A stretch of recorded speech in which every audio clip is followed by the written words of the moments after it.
Sa pagkakataong ito, makakausap natin live via Zoom si Health Secretary Ted Herbosa. Magandang hapon, Secretary Ted, and welcome po sa Arangkada Balita.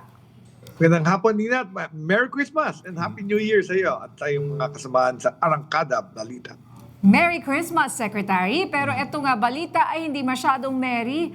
Totoo po ba na ito nga, narinig natin, mas mataas ang kaso ngayon ng stroke pag panahon ng Kapaskuhan at narinig ko kanina may ischemic stroke, may hemorrhagic stroke. Ano ho ba yung kaibahan ng dalawang ito?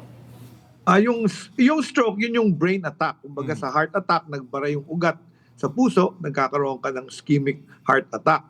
Sa brain, pwede rin magkaroon ng ganon. Magbabara yung daloy ng dugo, papuntang utak, yun yung ischemic. Yung hemorrhagic naman, yun yung pumutok, yung parang meron kang aneurysm, may pumutok na ugat sa utak at mag-hemorrhage or dudugo.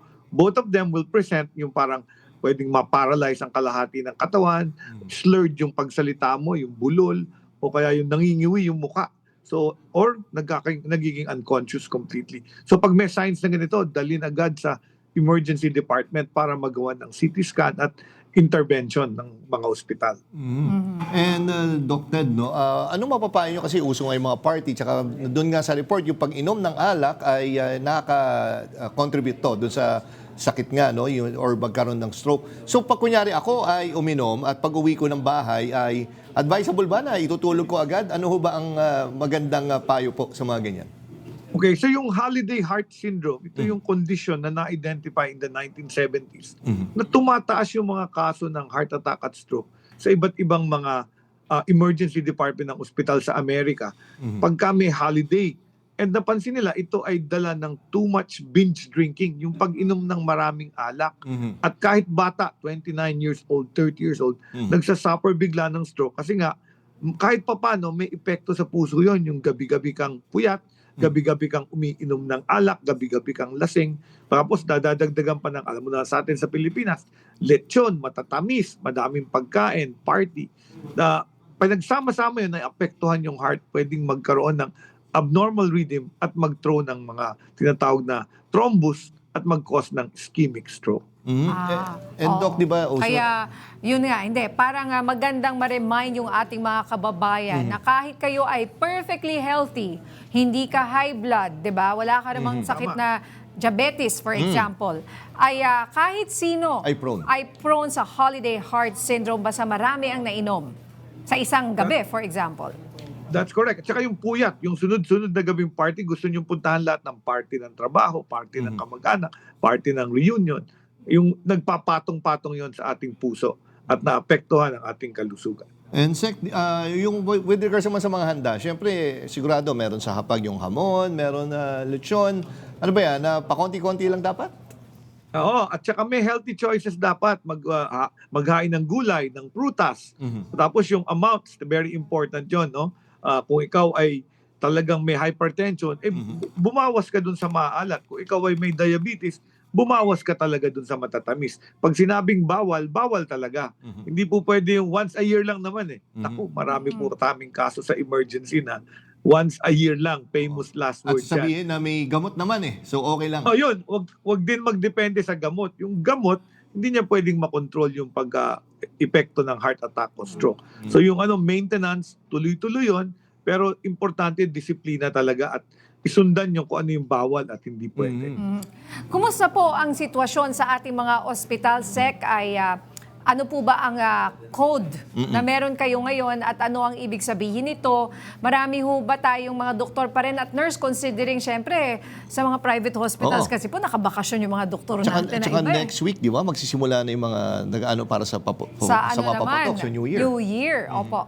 Oh, Nina, ano kami, code white. Ang ibig sabihin nun, alert status. That means walang mga leave, no? Bawal mag-leave ang mga doktor at nurse. At dapat siguradong may mag-duty sa bisperas ng Pasko, sa New Year, talagang hindi pwedeng huminto ang serbisyo ng aming mga ospital. So tuloy-tuloy ang services sa hospital, may duty na doktor at may duty na nurse at radtech at lahat pa ng personnel. Kaya nga, kanina umikot ako ng NKTI at Heart Center at pinuri ko sila kasi nga mga kababayan nating nagpapasko. Kayo, media, nasa TV rin kayo o radyo during Christmas. Ganun din yung mga pulis, yung mga bombero. Marami tayong kababayan na nag-spend ng Christmas, nagseserbisyo sa ating kapwa Pilipino. And Doc Ted, sakop ba ng zero balance billing yung mga mapuputukan? Kasi di ba nagkaroon pa dati ng parang, sabi paglasing ba, tas na ano sa aksidente. Wala raw, magbayad ka, Oo, di ba? hindi kasama. Kamusta pag mga naputukan ho ba, kasama sa zero balance billing? Well, as of now, basta nagpa-admit ka sa tinatawag na basic accommodation or ward accommodation at DOH hospital, kayo po ay walang babayaran. Zero balance billing. Sabi nga ni President BBM, bayad na ang bill nyo. At regardless po sa estado yan, hindi naman siya kailangan Yes. na member ka ng 4Ps or kung ano po. Oo. Yun ang kaibahan. In fact, kanina, bumisita ako sa NKTI, may isang patient doon, may kidney cancer. Nag-undergo siya nung laparoscopic radical nephrectomy, natanggal yung cancer niya. Ang bill niya almost 250,000. Kung sa private siya, hindi siya BPO worker siya. So that means middle class siya. Nagtatrabaho siya. Pero yung estimate ka sa kanya, 400 to 500,000 sa private. Dito, wala siyang binayaran. Uuwi na siya. Magpapakasko siya. Happy-happy siya. Wala siyang kakilala. Nagpunta lang siya sa NKTA. Pumila siya sa outpatient. Na-admit siya, na-operahan siya. At ngayon, zero balance siya. Kasi kailangan nga doon ka doon sa ward, hindi ba, Secretary? Correct. Kasi, syempre, kunyari, kahit nasa public hospital ka, tapos pumunta ka sa private Private. room, hindi zero balance billing yon, no, Sec? Tama, no? Excluded ka na pag nagpa-private patient ka. That means magbabayad ka ng professional fee ng doktor, magbabayad ka ng room, at hindi ka na zero balance. Ang makukuha mo na lang, yung PhilHealth benefit mo. So may deduction na benefit. Usually, maliit yon. Mga 30% lang ng bill mo. Kung minsan, mas maliit pa kung serious yung sakit mo. So, kung hindi kayo mamimili, ang comparison ko dito, yung sasakay ka ng eroplano, kung ang pera mo pang economy lang, mag-economy class ka na. Kung may pera ka naman, pwede ka mag-business class. Masarap doon sa business class. May pagkain, may legroom, pero sabay din kayong dadating sa destination. Walang mauuna. Oo nga. So, ganun din sa ospital. Kung magbabayad ka ng room, excluded ka sa tinatawag na zero balance billing. So, pag nag-private po kayo, hindi pwede mag-claim ng zero balance. Pero hindi naman po congested ngayon yung mga rooms na yan, yung mga para sa zero balance billing. Meron naman po bang available?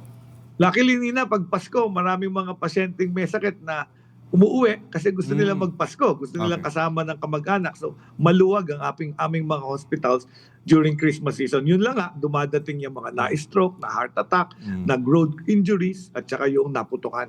Okay, and huling tanong na lang po mula sa akin. Kailan tayo magbabago? Ngayon, naka-code white. Next week, magbabago po ba yan? Dahil bagong taon na po. Hindi na. Magbabago lang yan kung meron tayong malaking explosion. Wari may sumabog at may multiple casualty injury, maraming injured. We'll have to call back yung mga naka-off para tumulong kung may mass casualty incident. Alright, sige po. Alright. Nako, Merry Christmas po uli, Secretary Ted Herbosa ng Department of Health. Maraming salamat po.